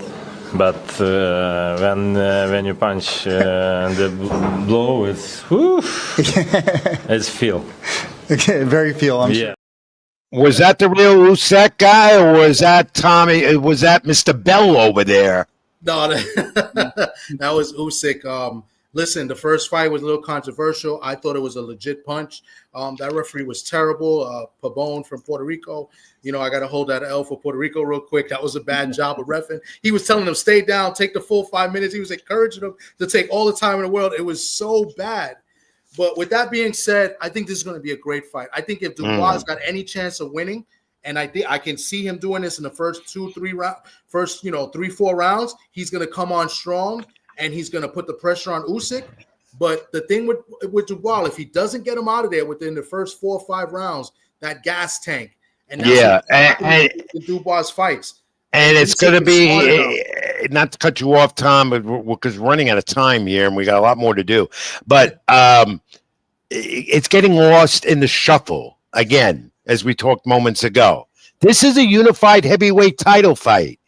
And it's going to be earlier in the day, and it's going to be on the zone from the UK, and yet nobody's going to pay attention to it. Even though you astute boxing fans will have something else to do and get ready for the evening action. But this is what's going on. Rich, a little more to add. It's going to be on the zone pay-per-view. Right. There's another pay-per-view. How many pay-per-views do we have this weekend? 3? No, it's going to be 2. Two. And yet here's another thing before we move on to the final big fight of the weekend. Here's the other thing. If you have a subscription to the zone, you're paying there. And then you have to buy the pay-per-view separately. It's crazy. Totally unfair. It's a nightmare to boxing fans. That shouldn't go on. That shouldn't be allowed. But that's why why I like him in many respects. He's for the fans. No more pay-per-view. You're on the service. That's it. You got it. Totally agree. It's funny. They would have the Zone had a little bit of a package before the whole thing with the Jake Paul and Little Chavez. Yeah. And they had that as a pay-per-view, and then the Usyk Dubois pay-per-view, and they had the package of $94.99 for both of those fights. No. Give me $2,000 a month to watch fights. Who can afford that? It's ridiculous. All right, guys, wrap it up here for the weekend on the Zone. Jesse Bam Bam Rodriguez with a win Saturday in Dallas at the Ford Center. If he wins this, WBO junior bantamweight title holder Cafu is who he faces. And if he wins this fight, he takes on the WBA title holder Fernando Martinez. That's the talk in November. The Turk guy and his finance group would be involved with that. That's what they say. So that's also a great undercard as well. If you want to get it on the Zone, that's Saturday night as well, I believe. There's just so much going on, but I love Bam Bam. He's one of those little guys that doesn't get the appreciation he deserves. What do you think? I think he gets enough appreciation. I think this guy's a monster. I like Bam. Yeah, but Tom, he gets appreciation in a division nobody really talks about. That's my point. Nobody talks about the little guys, but I think more and more people start talking about the little guys. You go up to like 122. 126, you got the monster, you got Nakatani, then you got the Puerto Comment Collazo down there. There's a lot of guys down there. You know what I'm saying? It's a lot of good But let's face it, and Junior, comment on this. Let's face it, as talented as those bantamweights are and below, you have to look up a lot of those names. We just don't know them like we know the guys that are above them in weight. And they don't make the money that those other guys make. Yeah. So that's why, to me, they don't get the appreciation, and they are the most exciting of the fighters in all the weight classes. They are. They're always toe-to-toe, punch for punch. They give fans a great fight. Whether it be 10-round, 12-round, whatever it is. Mm-hmm. Yeah, and the thing with, like, for example, you have one of those top-rated pound-for-pound fighters in Iowa Inoue, and his last bout against Ramon Cardenas in Las Vegas, you've seen, Inoue get caught and get knocked down and still, have an exciting fight and end up finishing that fight with that TKO win. Now here with, Jesse Bam Rodriguez, I think, he's among the top. I got him around the top 5 pound for pound in my rankings. So I've, kind of like caught a number of his fights. I've seen him live over in Philadelphia too. And here against Fumulele Cafu, I expect him to get a win here. He has his mission to become the undisputed champion at this particular weight class. So they got this, back-to-back fights here for him to have that opportunity. So I see him trying to become undisputed in that division before moving up to 118. Where currently you have Junto Nakatani as a unified champion. So for Bam Rodriguez, I think that he's going to get a stoppage win here against Fumulele Cafu. And I do like the co-feature about where I, mentioned there with Diego Pacheco. They're going. Yes. Thanks for bringing that up. Now we talk about Diego Pacheco, talk with him and Berlanga before, but a win for Pacheco. And, he's ready for a title out of 168. Would it be Canelo, Crawford, or anyone else? Could be someone else, even though Canelo has all the belts. Pacheco deserves it. He wins this fight. Something's waiting for him. I just don't know how much longer he's going to have to wait. That's a young, great superstar, no longer a prospect in the sport under the Matchroom banner. Guys, this has been great. We're not done. Junior Bell Boxing Source on YouTube. Tom, what time? And I think Junior watches the program, so he knows what's coming up now. What is it, Tom? Oh, I guess we're going to do wrestling talk now. No. We're doing the fact of the week. Then I'm going to the break. Okay. Right. Yeah, shame on you. This is we've gone over. So we'd have. I know we've gone way over, and more to come. But it's good. It's good conversation. I'm going to say goodbye to Junior after this because we've been on a good hour. But don't leave. You got to get the fact of the week. Every guest of mine on Keeping the Ring, Rich Mancuso, Tommy D. You got to get the fact of the week. All right. You ready? Remember, it's not trivia. It's a fact. It's crazy. All right. The right-hand counter, Muhammad Ali caught Sonny Liston in 1965 in their rematch. It was given a name. Remember, this is not trivia. It's a fact. That right-hand counter that Ali caught Sonny Liston in their 1965 rematch. It was given a name. Do you know what the name is? The Phantom Punch? Yeah, you're close. You're close. How about you, Tom? I don't know. I thought it was something to do with the Phantom Punch too. Well, no, it's called not the Phantom Punch, but the Anchor Punch. The Anchor Punch. And you know why, Tom, I come up with these things, right?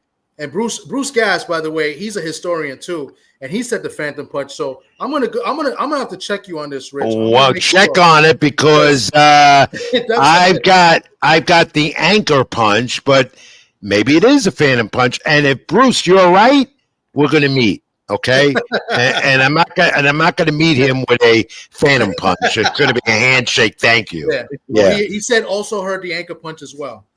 See, it goes. You can take it either way. There it was. Hey, Junior Bell, the Boxing Source, over an hour with us. We're going to do it again. This was great. This was just great. Where do fans reach you? And when they're not watching me, they got to watch you. Go ahead. Where did they get you? Yeah, we do have the channel there, the Boxing Source, on YouTube. We're also available on social media through Twitter, Instagram, and Facebook. So you can just look up the Boxing Source and you'll be able to see the page right there. And also with the website, theboxingsource.net. And you do a great job, and we'll keep tuning in. Your knowledge of boxing is just fantastic. You're great to giving information about the sport. I've watched your program on YouTube. You do great interviews with some of the fighters and analysis as well. And it's been great having you, Junior. It's been great having you as a colleague as well. I'm glad we finally met and we worked together at times at the fights. And keep up the great work and keep it in the ring. Yeah, no doubt, no doubt. You know, like I said there, Brother Rich, I kind of look up to you as far as like the journalism thing and aspect. Oh, thank you. Kind of like, follow that lead as far as like, being as like unbiased and informational as possible because, like you said, nowadays with a lot of the media. Yeah, it's changed. So it's changed from my heyday. Yeah. I just try to keep it level as much as I can. You know what I mean? Yeah. That's how I do things here at the Boxing Source. You do a great job. We'll be watching you soon again on YouTube. That's Junior Bell from the Boxing Source. That's Tommy D, my co-host and colleague here at Keep It in the Ring. I'm Rich Mancuso. We got more to do. Come back. I'm sorry. I'm messing up the whole show. We take it long. But Junior, are you going to be at the show next week? Should be a plan to be up there for next week. We'll see you there ringside. We'll see you. I'll hit you on the email. I'd love to have you on the show too. Maybe we could collab and do something. Gotcha. Okay. He's robbing my guests now for his own show. All right, folks. Thanks for having me on. And as always, keep it in the ring. There you got it, Junior. You got it. Thank you, my friend. Keep it in the ring, Rich Mancuso. Tommy D back after this brief timeout. Pro wrestling. A lot of that, including an update on the Seth Rollins injury. Stay with us. Like, comment, subscribe, my YouTube channel, Rich Mancuso, Stream Punk Entertainment, Tommy D, the social media across the platform down below. Whatever, we'll be back in a moment. Stay with us. More to come. I keep it in the ring.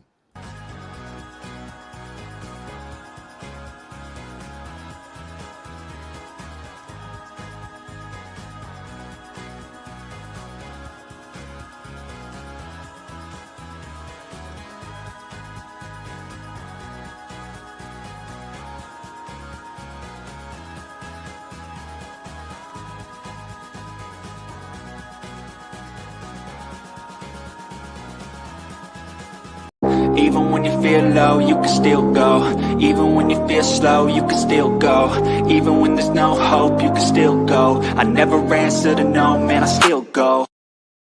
Thanks for staying with us. I'm Rich Mancuso. That's Tommy D. This is Keep It in the Ring live on my YouTube channel.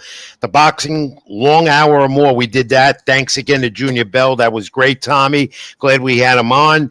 First, let me get some UFC info in here. Let me find my crazy notes here because there's some UFC info. And I've been asked to do more UFC on the program. Some fans have been getting me during the week. Hey, do more UFC MMA. I intend to, but, we've had such a busy boxing schedule. UFC Perth, Australia will host their third UFC event in 3 years. Sunday, it's going to be Sunday, September 28th, UFC 305.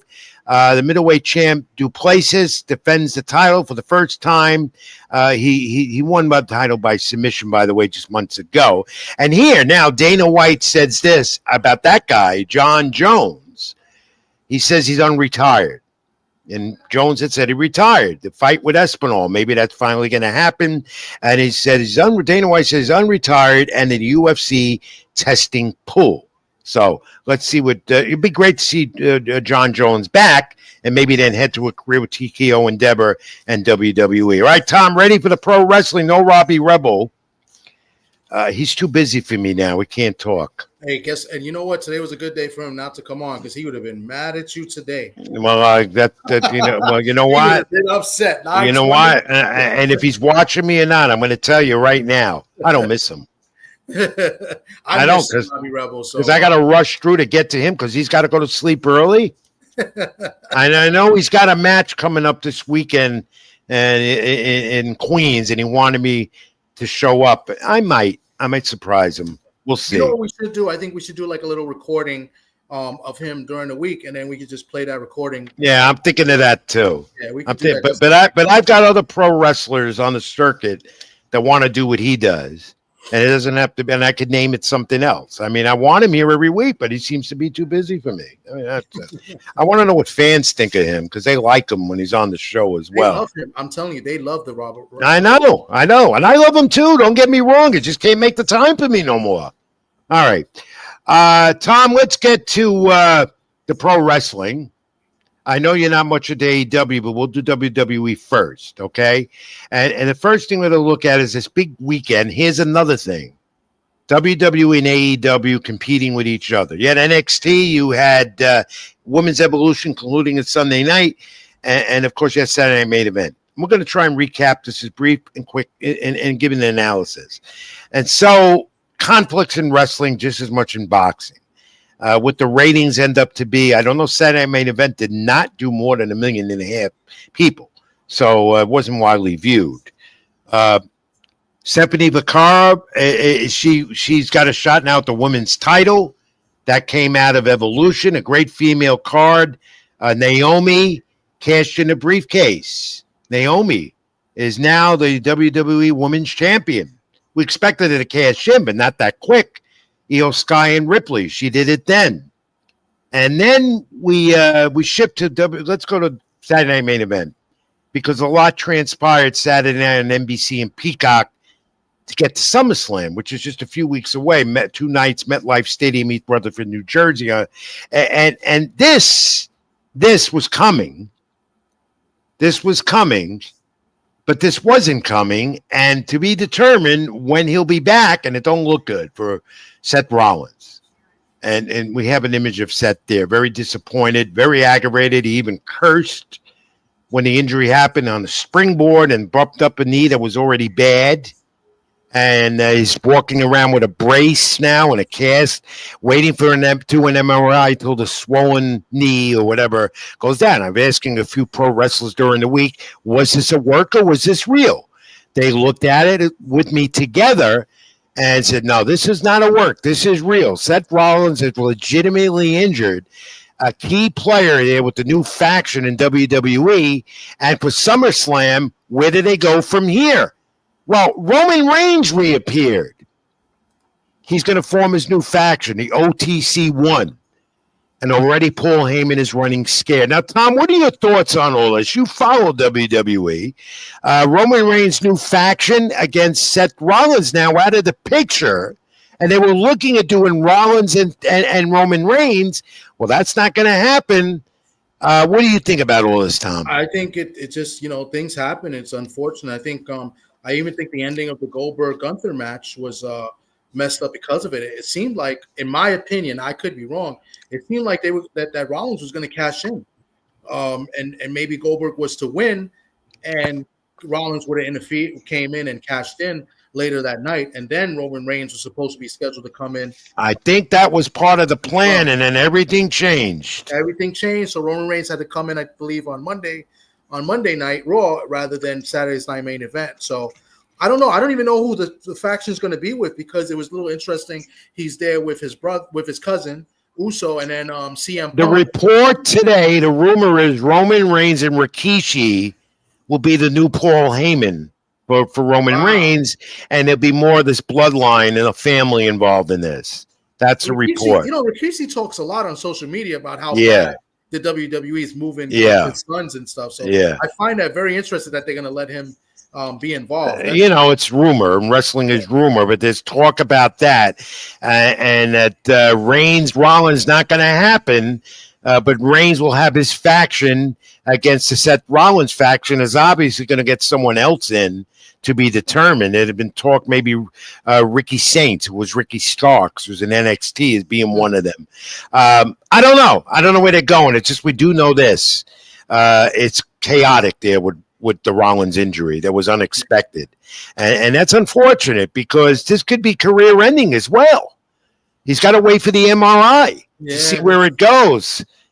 So we wish him well. He's so talented, not only in the ring, but on the mic. He's such a great promoter of himself and for WWE. So we wish him well. When you go back now to Saturday Main Event, Tom, and did you see Goldberg and Gunther? Did you see that? I did see it. I thought it was an okay match. I mean, listen, we said this last week, and I think I said it the week before. I'm not no fan of Goldberg. I never thought he was any good. I thought he was good in the beginning in WCW, those first few years after 178-0. But after a while, I kind of got tired of it. So I was never really a big fan of it. Yeah, and you know what? He Goldberg did not like the way his retirement match ended. In particular, his farewell was cut off, and they came back from break. That's another thing with WWE Saturday Main Event. Great in the years ago, they didn't have as many commercials. More commercials than match time, and it's insane. Yeah. I know they got to sell it, but that was ridiculous. Yeah, I agree. Real quick, the Boxing Source, it says, do y'all listen to Bubba Ray Dudley react to how WWE is being booked? Not as much as I should, to be honest. I do listen to Bubba Ray, and not as much. And he's usually very outspoken. And I go back years with him when he was. And now, he's got a great podcast, Tom, and fans should listen to it. God, he knows more than me, and he's got more insights than me in the pro wrestling game right now. But go back to Goldberg. He wasn't happy about the ending. I can't blame him. He wants another match now because he wants to say goodbye the right way. I mean, John Cena's getting it, but that was John Cena. This is Goldberg. I don't know with this guy because, listen, he had a nice run. They brought him back with the Legends contract a few years ago. He had the feud with Brock. I thought that was well more than what he should have gotten. He was able to win the title and then drop it to Brock. That's it. You're done. Now you ended your career good that way. Like, you're not a good worker in the ring. You've hurt many wrestlers in the ring. Yeah. The way he works. Bret Hart, one of them. So I've heard over the years a lot of bad stories about him. Yet he put the wrath and blame on Vince McMahon, and indeed it wasn't McMahon. The talent did not like working with him. And I heard that firsthand. SummerSlam is shaping up to be this: John Cena, Cody Rhodes. And that could be a double turn. Cena becomes a good guy, Rhodes the bad guy, and gets, and Cena loses the title. CM Punk versus Gunther. Now that's been set up. Io Sky and Rhea Ripley versus Naomi again. We'll see where that goes. Jade Cargill, Tiffany Stratton, because she's got to get to Naomi yet. Still, she hasn't finished that. Dom Mysterio against AJ Styles. Now this, when are they going to do away with the celebrity stuff? Jelly Roll, Randy Orton against Logan Paul, who is so talented, and Drew McIntyre, and Roman Reigns versus Jey Uso versus Braun Breaker versus Braun and Bronson Reed. So there'll be another guy in there with Roman Reigns. I don't know who, but that so far looks like the SummerSlam card for one of the nights because you have 2 nights of this stuff, which I don't agree with. One night's enough. You don't need 2. They're just doing too much, and they're just milking it as much as they can. I don't even know what to expect 2 nights. I mean, it's just a little bit too much. This weekend was a little bit too much. You had Saturday and Oh, Sunday. too much. But I will say this: the Evolution card, the women's card, was really, really good. It was really good, it was yeah. really good. And they're going to make that now an annual event. It did really well, attendance-wise, gate, as well as what went on in the ring that night. You have one good match after another. I didn't see it live, but I did see it on the replay on Peacock, and it was dying. It was great to see, and those female wrestlers are getting a lot of attention. AEW All In. Now I know you're not in an AEW, but this is their highlight pay-per-view of the year, and it lived up to this billing. It was really good at Globe Life in Arlington, Texas. 33,000. Though you would never know there were that many in there because that place hits 70. You know, we've been there for fights, Tom. But a good card. And let's go to some of the highlights here. And finally, Jon Moxley's dethroned, and Adam Page is your champ, and it was a brutal match. Moxley's matches are always brutal, but Moxley is now the leader of AEW. Rather, Page is now the leader of AEW, and a good match that ended the show. He's the new champ. There he is, proudly dispelling the belt. A title that had been hidden by Moxley the last 9 months in a briefcase, as well as Page getting his well-deserved due. This was a long time coming. Yeah, some setbacks, and then Tony Khan was good enough to say, you know what, you're going to be our champion, and there it is.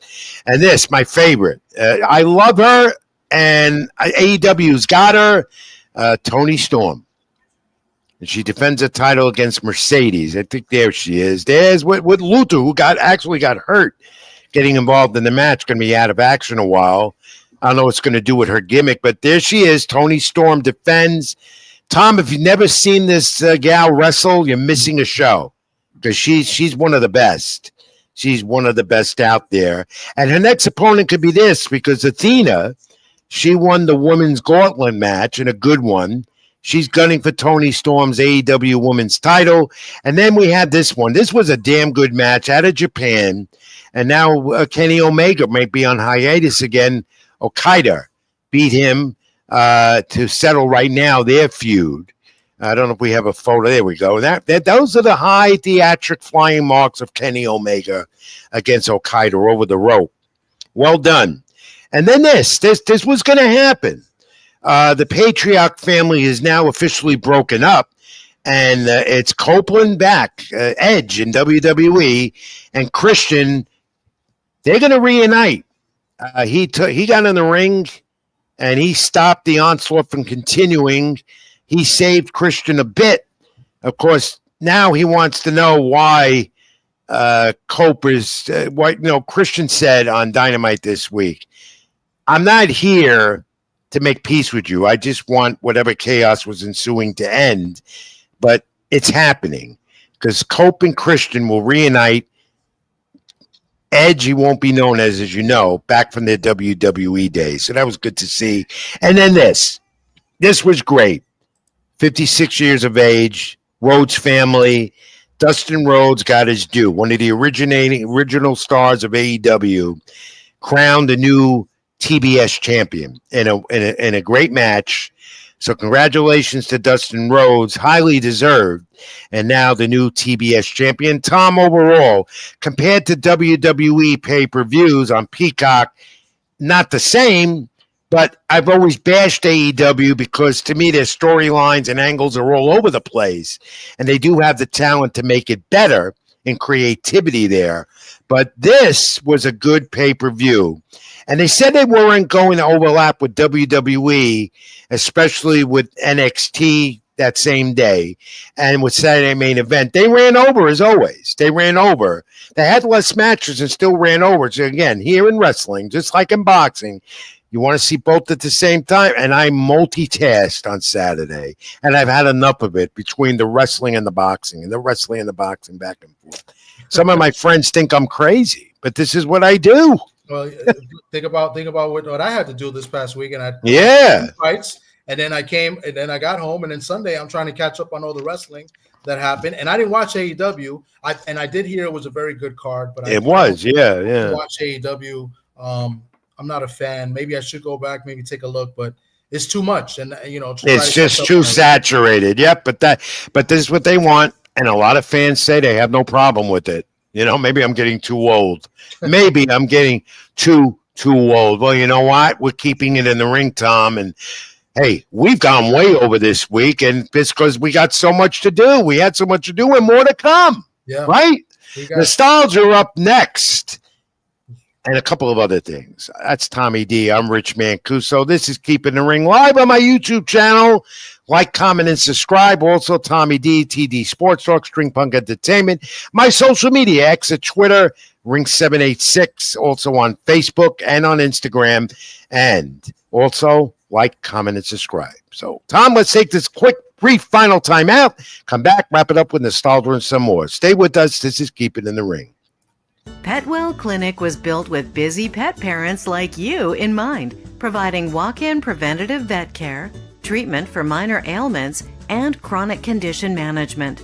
You remain with your pet throughout their visit, and all charges are clearly explained, so there are no surprises at checkout. Just walk in to our Paramus, Greenbrook, or Union locations, or visit us at petwellclinic.com for more information. Even when you feel low, you can still go. Even when you feel slow, you can still go. Even when there's no hope, you can still go. I never answer to no, man, I still go. You know, Tommy D, before I bring you in, I'm going to do nostalgia first, but I'm going to speak and tell you and everyone, we're going over an hour and a half tonight. We haven't done this in a year. We're doing this show, Keeping in the Ring, on my YouTube channel, Rich Mancuso, and some other places. And you know what? I didn't think I could handle it. Let's do 2 hours every week, especially when I got all this information. As long as Scott Cherson agrees with it with String Punk Entertainment, and Tommy D, my co-host and friend, agrees with it, we'll do it. In between my baseball schedule that Tommy D takes over when I'm at the ballpark. Anyway, enough. And nostalgia time. We do it every week. We love to do this. Let's go back. July 18th, 1951. Jersey Joe Walcott, the Hall of Famer, knocked out. There he is, Edgar Charles, round 7. He won the heavyweight championship before 28,272 fans at Old Forbes Field in Pittsburgh, Pennsylvania, the old home of the Pittsburgh Pirates of Major League Baseball. Walcott was a heavy underdog. He earned the title in his 5th attempt at 37 years of age. He wins the World Heavyweight Championship until George Foreman he was the oldest until George Foreman beat Michael Moore at 45 years of age in 1994. Walcott, the Hall of Famer, dropped Charles, who made his 9th title defense with a left hook, ending the 3rd of their 4 fights. So they had more than a trilogy. Walcott and Charles had 4 great fights back then in the 1950s. Black and white, that's how you saw it. Look at the old boxing styles. Look at the old outfits they had and the referee. That was boxing. That was the old days. Not what you see now for sure. And maybe one camera or two the most that ended up televising boxing because there was no streaming networks. Network television came on a little bit later, televising these epic fights of the 50s and the 60s and so forth. And now what do we have? Streaming networks. All right, go to July 21st, 1982. The great Hall of Famer Salvador Sanchez, in his 9th title defense, stopped Azuma Nelson in the 15th round when boxing had 15-round championship fights. He retains the WBC featherweight title at Madison Square Garden, the Mecca. That's why it was called the Mecca in New York City. Nelson took the fight on short notice after Mario Miranda pulled out for an injury. So there you go, back in time. 2 great fights in boxing history, part of our nostalgia this week. All right, Tommy D, come back in. We're going to do some more and then wrap it up. I want everyone to see this because we're still on nostalgia a bit. Because here's a look at Don King and Muhammad Ali, Ali's last loss of his great Hall of Fame career. Don King was his promoter. There's Petrocelli, one of the Petrocelli brothers to your right, as one of the managers at the time for Ali. Oh, no, that's Angelo Dundee, excuse me, the great legendary trainer who Ali admired so much. Hall of Famers, all of them. And look at the young Don King, Tom, consoling the great Muhammad Ali in the last loss of his illustrious Hall of Fame career. Wow. What do you think of that?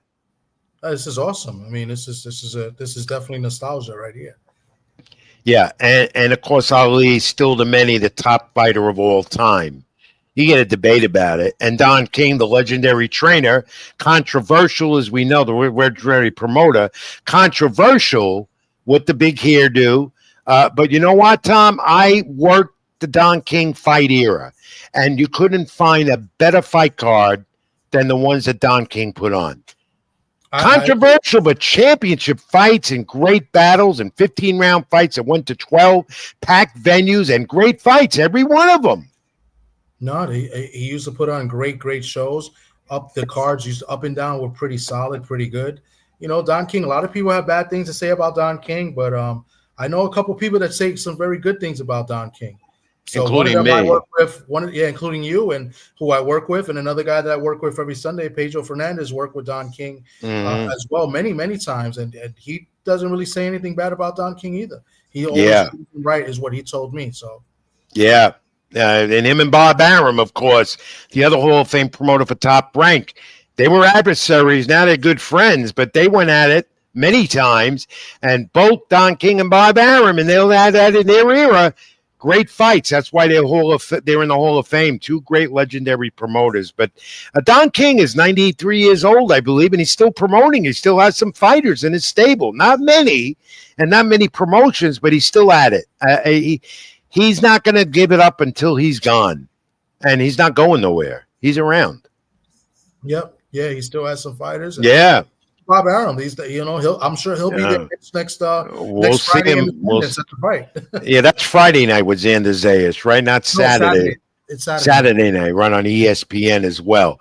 All right, go to Pro Wrestling Nostalgia. And of course, he's my hero, Bruno Sammartino. His last match right here, 39 years ago at Madison Square Garden, where you only saw pro wrestling and Bruno Sammartino at that time. Were you around then, Tom, or were you a little kid? Oh, for the end of his career, yeah. And I remember the match he fought. I think that's Adrian Adonis. Sold out Madison Square Garden 200 times, Bruno Sammartino. I was one of them as a kid, being there as much as I could.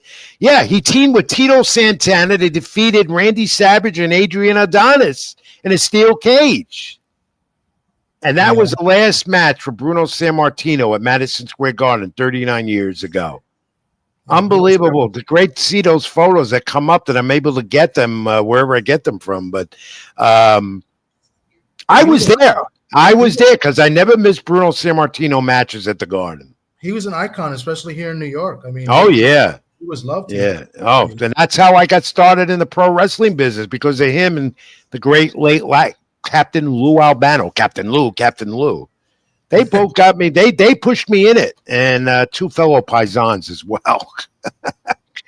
All right, let's turn this. Let's go more current. I thought I had to show this real quick because I'm at the ballpark and I'm there a lot, and I had to show this because there's my buddy to the left, young 23-year-old Emmanuel Barbari, who's one of the radio voices of the New York Yankees and doing a great job.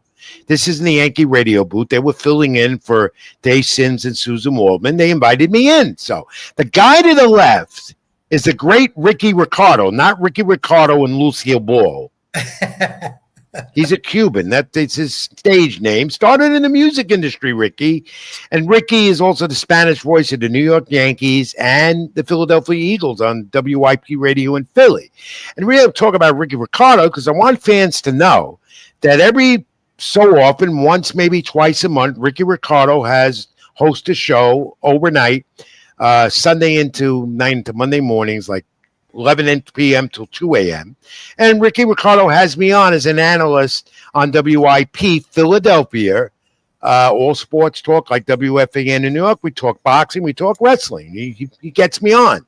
And we analyze. So that's why I brought that up. I want people to know I'm on there with Ricky Ricardo, as well as telling you that Ricky Ricardo and Emmanuel Barbari are two great backups for the New York Yankees radio cast. Two great individuals, by the way, and they do a great job. And you get to hear me and Ricky on WIP. Remember that, Tom. Listen, next time I'm on. Yeah, for sure. Definitely will do that. All right.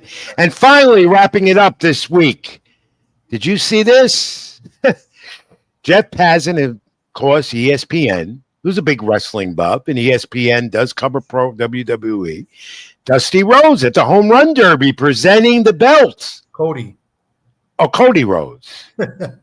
Cody Rhodes, yeah. It's past my bedtime. Yeah, it's pretty cool because he's an Atlanta native. Right. He's Atlanta. He was there, and he gives it to Cal Riley, who won the home run derby and the home run king among catchers right now.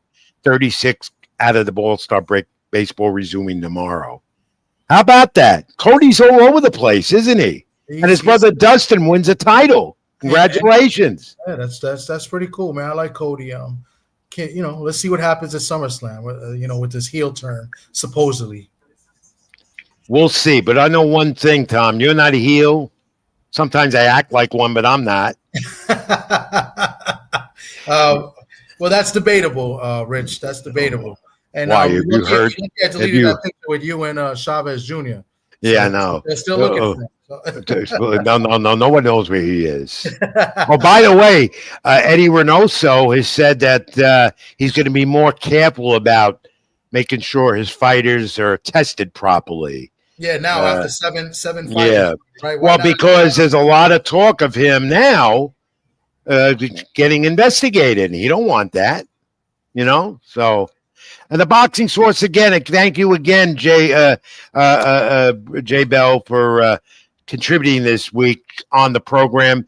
Real quick, what did you think how MLB handled the extra inning thing for the All-Star game? Well, we're not an all-sports show. We are going to revamp and possibly do that real soon and make Keeking in the Ring part of the segment. It's under discussion. What did I think about it? All-Star game, fine. Do it. You cannot do this during the regular season. That's not baseball. No. The ghost runner in baseball, to me, I don't like that either. But I've accepted it. And basically, it works to shorten the length of games going in extra innings. I'm a traditionalist. Everyone knows. I want to see extra inning baseball play the right way. A home run derby to determine?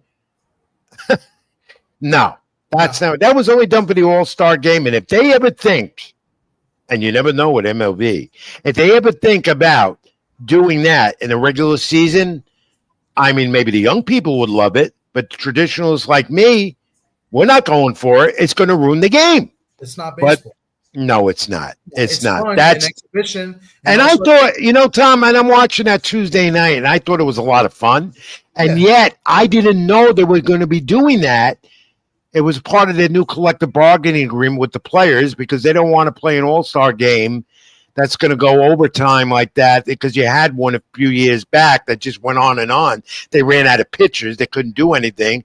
But the other thing is, that was with Joe Torre as manager. The players, these were already picked out. The players that Aaron Boone and Dave Roberts determined who would be a part of it. I didn't know. I forgot all about it. And I'm a baseball guy. I'm at the ballpark, and I know what's going on in and out. But do two guys you would want to see in doing something like that in the All-Star game where it doesn't count, but for fun, because the fans would have loved it. Aaron Judge and Shohei Ohtani, and both of them were in their street goals and gone already. They were on planes already. These guys in the All-Star game, they'll get in the game. Once they're out, they do their quick interview, get dressed, and they go on and enjoy the rest of their 3-4 day hiatus from baseball till tomorrow night.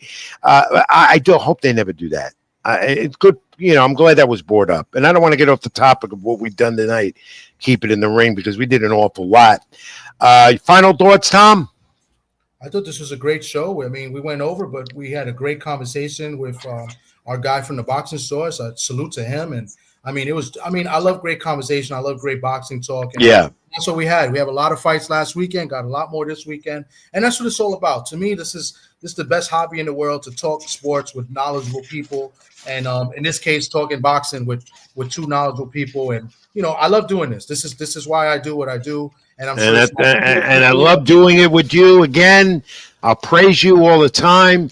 You're one of the the new generation of guys doing this, knowledgeable and real good at it. And I'm glad that you're here to save me every week. Tommy D, TD Sports Talk. How do fans get you? Where do they watch you as well as being with me every week? Well, you can catch me on YouTube at TD Sports Talk. And then you can also catch me Sunday at 2:00, even though I may be on Saturday this time, but sportsbyline.com, and just hit the radio, the live radio at 2:05 Eastern. I'm live at Ring Talk Worldwide with the great Pedro Fernandez, who's been covering the sport for about the same time as you, Rich, over 40-something years. So, Yeah. That's where you can really catch me. And then you catch me, of course, on YouTube as well. Tom, thanks, my friend. Great job putting it together. I can't do it without you, as always. To Scott Church and String Punk Entertainment. And to all of you who tune in every week, thanks for commenting. Reach me on social media, X, Ring786, Facebook.com, Rich Mancuso. You could also make sure that you leave comment, because I'll get back to you during the week, as many of you do. Like, comment, and subscribe to my channel here on YouTube, Rich Mancuso. String Punk yeah. I'll let you do that again. I almost forgot, and I really got to do this. Every Sunday, 7 o'clock, I think this is one of the best shows I've done so far. Tales from the B-side. Not Tales from the Dark Side. Tales from the B-side. We've done about 11 episodes so far. We bring in a former fighter, a current fighter, manager, coach, and they tell us on how it's been like being the B-side of fights. Whether it's good, bad, it's great storytelling. This week coming up, we've got Emmanuel Alim, and you don't want to miss it. I mean, each and every week. So I had to plug that in there because I'm this project that I'm doing with my man KT from The Usual Suspects. I got to promote it. I'm glad you did, but Tom, I got to get up. My ass hurts. Go ahead, Rich. I'm sorry. I'm old. I can't sit for 2 hours straight.